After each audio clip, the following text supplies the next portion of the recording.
सामूहिक नेतृत्व में इस बार बीजेपी ने चुनाव लड़ा है और उसमें कहा जा रहा है कि आप चूंकि सांसद भी हैं, चेहरा भी हैं, राजघराने से भी आती हैं, तो कहा जा रहा है कि इस बार दिया कुमारी भी मुख्यमंत्री पद की दावेदार है। क्या कि इस बार जीत सुनिश्चित है? किस तरीके की उम्मीद आपको? बीजेपी सांसद और विद्याधर नगर क्षेत्र जयपुर से बीजेपी प्रत्याशी दिया कुमारी जी अभी हमारे साथ है। आप लगातार क्षेत्र में घूम रही हैं, इस चुनाव को किस तरीके से देखिए, ये जो चुनाव है इसमें 5 साल जिस तरह से कांग्रेस ने कोई काम नहीं किया, लोगों को परेशान किया, चाहे महिलाएं हो, किसान हो, युवा हो, हर व्यक्ति बहुत ज्यादा एक्सपेक्ट कर रहा था। इन्होंने कुछ भी नहीं किया, झूठे वादे किए, झूठी घोषणाएं की। और एक तरफ मोदी सरकार ने जिस तरह से परफॉर्म किया, जिस तरह से इतने सारे हमारे बड़े बड़े कानून पास हुए हैं सेंट्रल गवर्नमेंट में, और बहुत सारे बड़े बड़े काम हुए जो विकास के काम हैं जो केंद्र सरकार ने कराए हैं, वो सब देख रहे हैं। मोदी जी जिस तरह से देश को आगे बढ़ा रहे हैं, उनका काम देख रहे हैं। और यहाँ बिल्कुल कुशासन रहा है, जीरो गवर्नमेंट रही है, कुछ भी नहीं, लॉ एंड ऑर्डर कोलैप्स कर चुका है। तो ये सब देखते ही अब सब लोग आए हैं वोट करने, और सब लोग परिवर्तन चाहते हैं, चेंज चाहते हैं और बीजेपी की सरकार बनाना चाहते हैं। लेकिन एक बात ये कहा जा रहा है कि एक रिवाज रहा है राजस्थान में कि बदलाव होता है हर 5 साल पे। इस बार काम किया है अशोक गहलोत ने, इसलिए नहीं होगा, ऐसा दावा है मुख्यमंत्री। उनके दावे से कुछ नहीं होता, ये तो जनता ही बताएगी कि क्या होगा क्या नहीं होगा। और इनको ये तो बौखला रहे हैं, पता नहीं क्या क्या स्टेटमेंट्स दे रहे हैं, ये भी दे रहे हैं, इनके बड़े बड़े नेता भी दे रहे हैं। बिल्कुल इस तरह की स्पेशली राहुल गांधी बहुत ही ओछी राजनीति पे उतर आए हैं और बहुत ही गलत स्टेटमेंट्स दे रहे हैं पीएम के खिलाफ।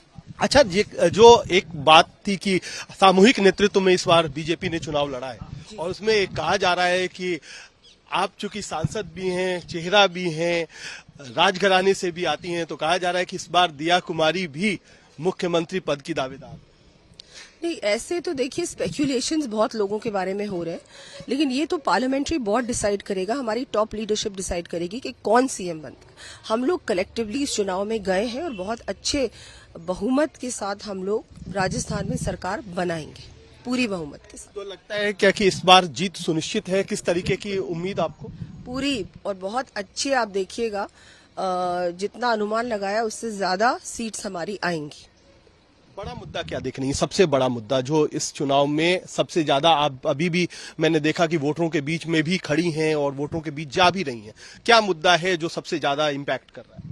देखिए, मुद्दे तो बहुत सारे हैं, और जिस तरह से युवाओं के जो पेपर लीक वाला मुद्दा है, भ्रष्टाचार का मुद्दा है, महिलाओं के साथ जो बिल्कुल सुरक्षा नहीं हुई है, महिलाओं को मिली नहीं है, बलात्कार इतना ज्यादा हुआ है, दुष्कर्म हुआ है, दलितों के साथ भी जिस तरह से अत्याचार हुआ है राजस्थान में, तुष्टीकरण की राजनीति हुई, ये सारे ही मुद्दे हैं जो जनता के बीच में है। महंगाई बहुत बड़ा मुद्दा है, बहुत ज्यादा महंगाई है अभी राजस्थान में। ये सब चीजें लोग देख रहे हैं और बिल्कुल भी लोग सेटिस्फाइड नहीं है गहलोत सरकार से, और इस वजह से अब सब लोग बीजेपी को वोट करने वाले हैं। चलिए, बहुत बहुत धन्यवाद और शुभकामनाएं। दिया कुमारी जी हैं और अभी लगातार अपने क्षेत्र में एक तरीके से वोट चल रहा है, तो वोटिंग का जायजा लेने के लिए निकली भी हैं और लगातार वोटरों से मिल रही हैं। तो ये एक तरीका है, दावा भी है कि कई सारे ऐसे मुद्दे हैं जो सरकार के खिलाफ हैं और इसीलिए जो बदलाव की बात कही जा रही है बीजेपी की तरफ से, वो बदलाव होने की तरफ ये चुनाव बढ़ रहा है। और जहां तक मुख्यमंत्री का सवाल है, वो जब एक बार रिजल्ट्स आ जाएंगे, नतीजे आ जाएंगे, तो पार्लियामेंट बोर्ड जो है वो तय कर लेगा। कैमरामैन राजा कुमार के साथ कुमार कुणाल,